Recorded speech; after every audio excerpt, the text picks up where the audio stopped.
Okay, my name's Stephen O'Boyle and I'm Head of Consultancy with the Espion Group.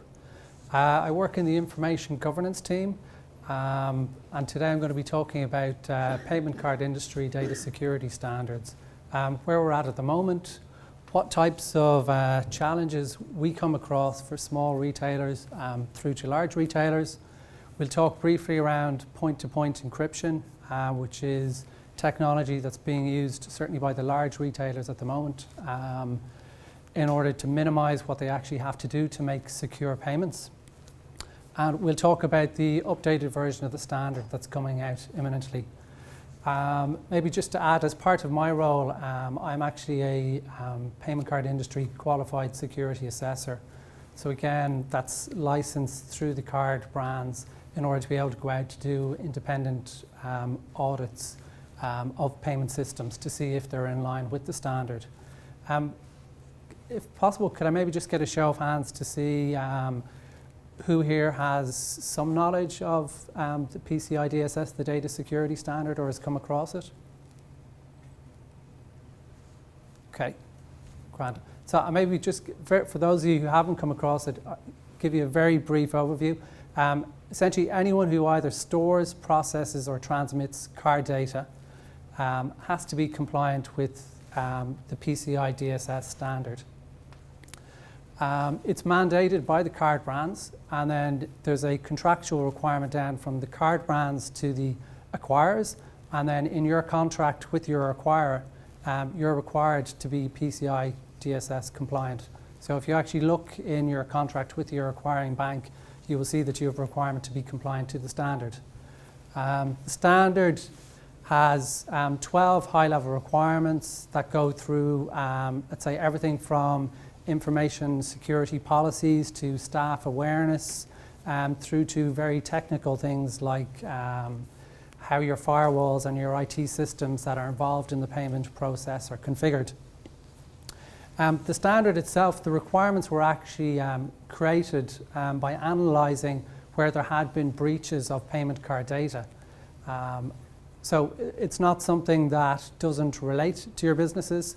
The requirements are there because they actually stop payment card breaches from taking place. So the principles for the standard obviously apply to various environments and industry verticals, small to large retailers, anyone who takes basically payments. And if you store, process, or transmit, those systems are in scope for the PCI data security standard. The bit that's typically missed by organizations is that any systems connected to those systems, so if you don't have some sort of firewall or segregation between those systems that are taking payments and other systems that aren't related to taking payments at all, then they will also be in scope for the standard. So just to bear that in mind, that's something we commonly see when we're talking with organizations and looking to see which of their IT or business systems are actually in scope for the standard. The size and type and what payment channels you actually take will determine the compliance and the validation requirements that you actually have. So obviously the more transactions you do, the higher the requirements you will have to meet, and the more interest your acquirer will take in whether you are PCI compliant or not. So if you're doing 6 million plus transactions per year, they will probably require, your acquirer will probably require you to have had an independent audit to verify that your payment systems are actually in line with the standard. Again, what we see in practice is that if you're not compliant, you will either have higher transaction charge levied against you, or you may get a fine per merchant ID that you have. Again, it depends on the acquirer, it depends on your relationship with the acquirer. It also depends on how much the acquirer wants to keep your business as well. So again, there is some negotiation that takes place with acquirers on this. Because obviously if they're going to charge you higher transaction fees because you're not compliant to the standard and you go, well, I'm going to take my business elsewhere, there is some leeway that they might accept a plan So if you said, well, we're going to be compliant in 18 months, and we've seen this for a number of years where people give 18-month plans to their acquirer and they come back at the end of 18 months and they pretty much have another 18-month plan for the acquirer because they haven't made much progress or they've made limited progress. So as I say, as long as you're demonstrating that you're making some effort towards going there, you can negotiate with the acquirer. We've touched on the enforcement and fines. So really, as you follow the contracts down from the card brands, it's really all around if there is a breach of payment card data, essentially Visa will levy fines on the acquirer and the acquirer will levy fines down on the merchant. Because it's in your contract, you are supposed to be compliant. If you're not compliant and you've had a breach of card data and there's ultimately a cost to Visa because they've had to refund clients because of some fraud on their cards, then they will levy those fines against you. So it always follows the contracts. So the types of challenges that we see for smaller retailers, awareness of compliance requirements. So a lot of the time they'll either, smaller retailer may not be aware that they need to be compliant with the standard, or they've been told by the acquirer that they need to be compliant. And the retailer's going, well, I've no idea what that really means. A lot of the requirements are quite technical. So they relate to your IT and your payment systems. So if your acquirer sends you a questionnaire and you're looking at it going, I've no idea how to answer these questions, you may need to get third-party assistance to help you understand what you need to do. Again, we would work with a number of retailers, helping them to understand what their requirement really is for the standard. We've touched on the implications of non-compliance. And as I said, there is actually card breaches taking place in Ireland and all over the world.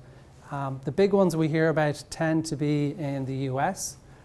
The reason we hear about them in the US is because there's mandatory reporting requirements where people have to go public and tell people, actually, we've lost your card data. Somebody might be able to use it for fraudulent purposes.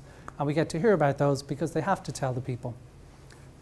In Europe, there's no such requirement. So I know we've been brought in after certain companies have been breached to help them bring them up to the standard. Again, none of those would have been made public. So there is card breaches taking place all of the time. So again, don't think that this isn't relevant to your organization. One of the big things or areas we see is identifying the correct scope at all sizes of organizations. So it's really understanding, well, where does my payment system stop and where can I put a kind of a wall on either side of my payment system to say everything in here needs to be compliant with this security standard, everything outside isn't relevant. And that's, again, we would spend time with organizations helping them to understand that. Because as I said, the standard is anything that stores, processes, or transmits payment card is in scope for the standard, and anything else that's connected on the same network as those systems, if there isn't anything in place to segregate. And there's actually quite good savings, or when we sit down with organizations, there's quite good savings from potentially looking at re-architecting the way you're doing things to minimize the scope. And obviously, the less systems that are in scope, the cheaper it's going to be to become compliant with the standard. Because you're applying, there's quite a lot of controls. Again, depending on how your business model works, there can be quite a lot of controls that you need to be compliant with. So the less systems that have to be compliant, the less it's likely to cost you overall. For smaller retailers, we would typically see that you can actually fill in a self-assessment questionnaire. So essentially, you're looking at the standard and you're assessing whether you're compliant to it or not.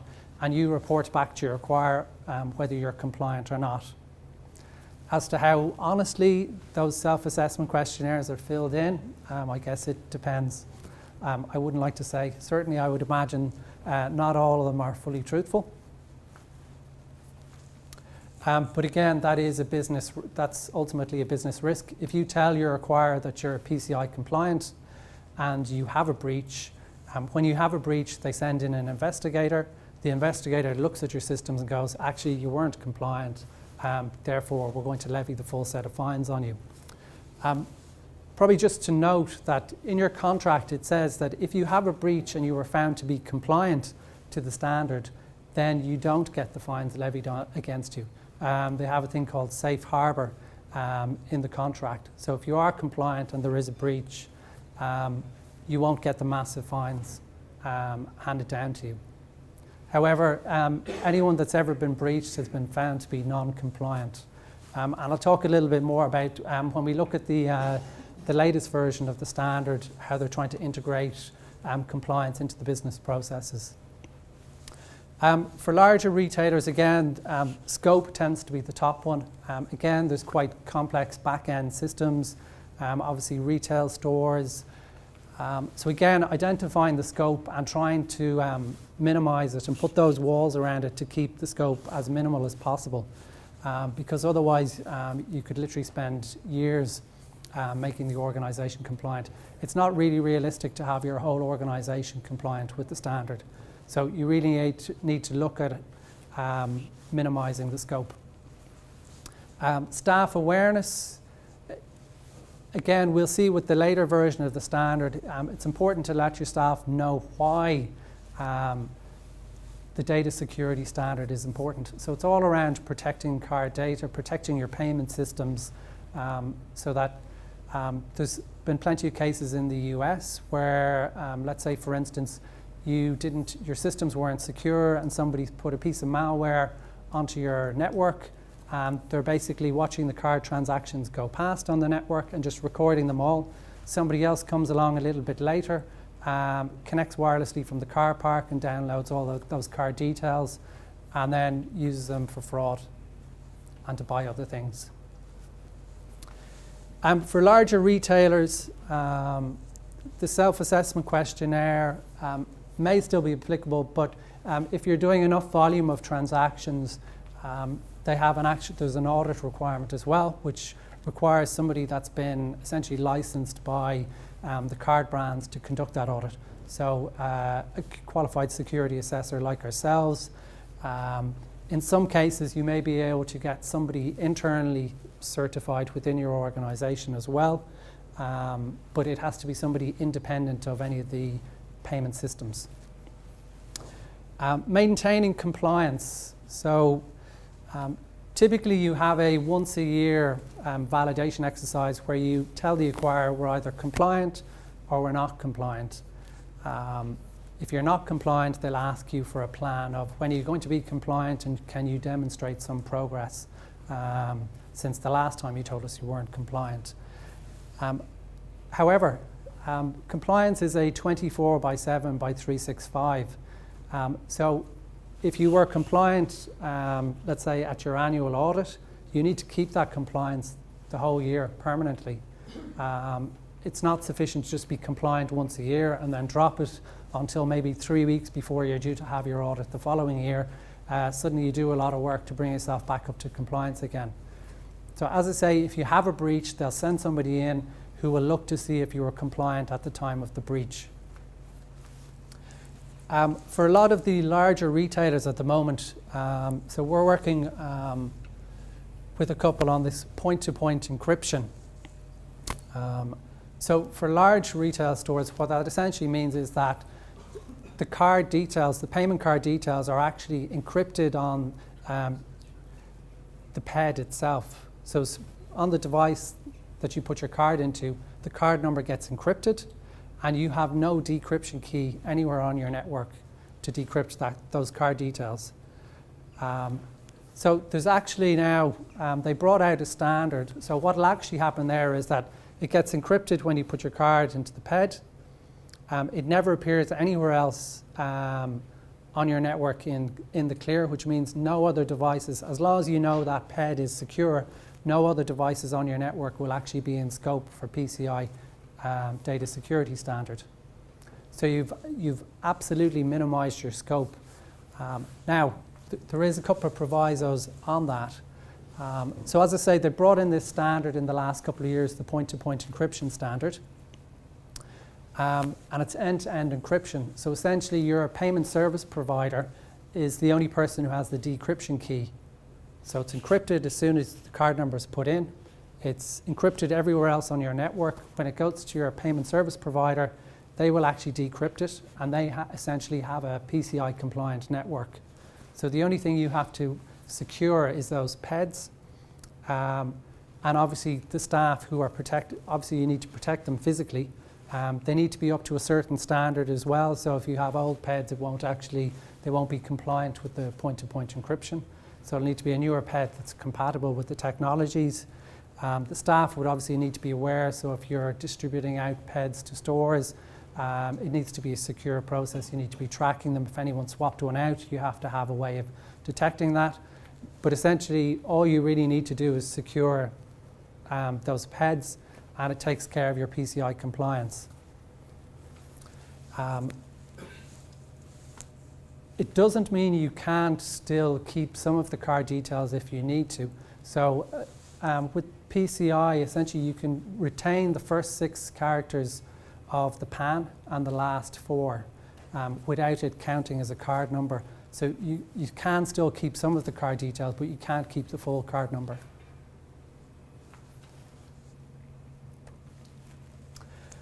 Now, there is one slight issue with this. At the moment,